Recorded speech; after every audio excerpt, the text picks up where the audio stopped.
Hey guys, welcome back to another Collabmas tutorial. In today's video I'm going to be collabing with the gorgeous dramatic MAC, and we have decided to do a look for New Year's Eve.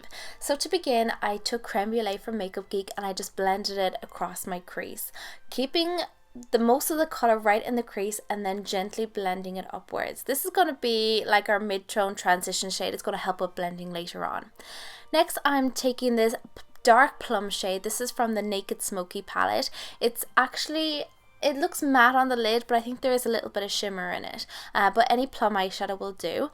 And I'm just going to take a goat hair brush and I'm dusting this on the lid, but really focusing on the crease. I'm really going to blend it right into the crease. Be very, take your time with this, be very slow, and make sure it's completely blended before you move on to the next step. We really want to focus on the crease because we want this to be perfect, because we're not going to go as far up in the crease when we go in with black.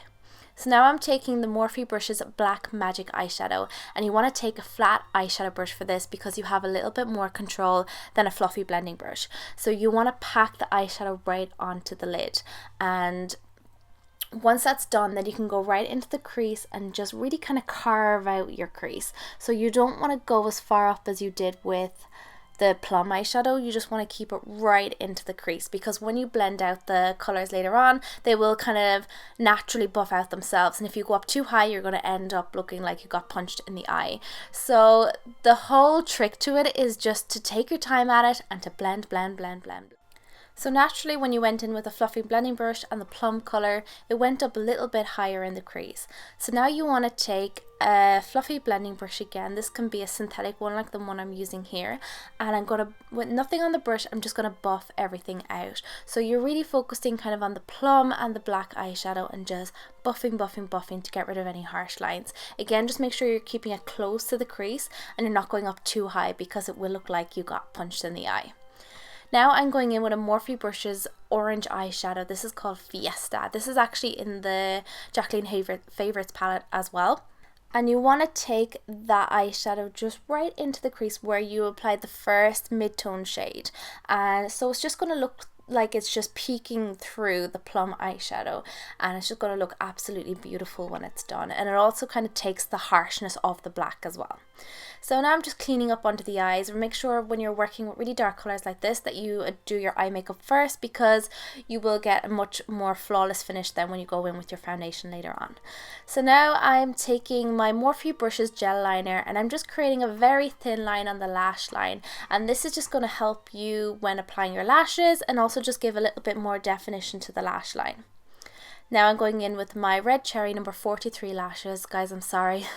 I love them so much. I keep changing and I keep going back to my Red Cherry. So yeah, Red Cherry are the bomb, and you can get these on falseeyelashes.co.uk. I'll leave it linked in the description box, and they're very reasonable. I think $2.80 or $2.90 per eyelash, and free shipping as well for us Irish ladies. So now moving on to the face, I'm going in with my color corrector from Wet n Wild, and I'm just taking the baby pink shade and I'm just blending it under my eyes to get rid of any dark circles. Now taking my Laura Mercier foundation. This foundation is the bomb. I'm just going to use my F22 from Blank Canvas Cosmetics, and I'm just going to buff this out all over my face. This is a beautiful full coverage foundation. It's creamy, oh, I just love it, and it's long lasting, and you literally don't even need a powder to set it. It's just a beautiful foundation. For my bronzer, I'm using the NARS Laguna bronzer, and I'm going to contour today. So I'm using the F15 brush, and I love using this brush to contour because it's so small and detailed that you can really get right in there. So, to contour, you start at the top of your ear, working down towards the corner of your mouth, so you're kind of working downwards. But also make sure you use the end of your eye as a guide. You don't want to pass this mark. You don't want to go down too far, down to the corner of the mouth, or you're just going to look crazy. Once that's done, you can move on to your concealer. I love applying my concealer afterwards to get that really highlighted area under the eyes. So I'm using the Urban Decay Naked Skin Concealer, and I'm applying it to the high points of my face where I want to highlight with my powder in a minute. And then I'm just taking a beauty blender. This one's from Blank Canvas Cosmetics, and I'm just going to blend out or buff out my concealer. Now for the fun bit, I'm going to do the baking process again today. So I did this in my last video and I loved how it turned out. My skin looked flawless. So again, I'm just taking a small detail brush and I'm packing on the second lightest shade from my Blank Canvas Cosmetics contour palette. I'm just really packing on the powder, and you want to let it sit on the skin. The whole idea to baking is that you let the powder sit in the skin, bake into the skin, and then you wipe away the excess and you're left with lovely flawless skin. But I must say I really like it for the contour because it really helps to chisel out your contour and really get that fab strong Kim Kardashian contour. While I am baking, I'm going to move back up to my eyes.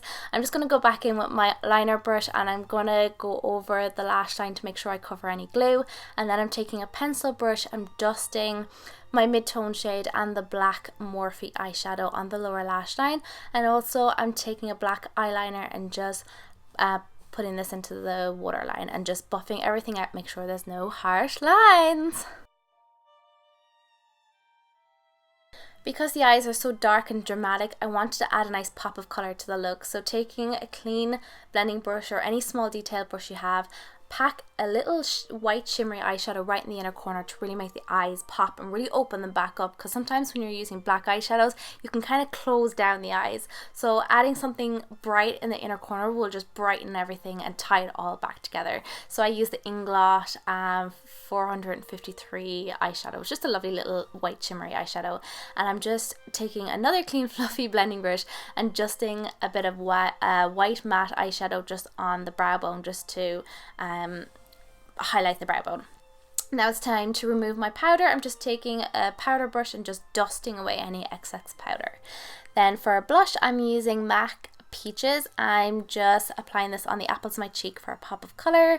And for the highlight, I'm using the NARS Albatross I believe highlighter.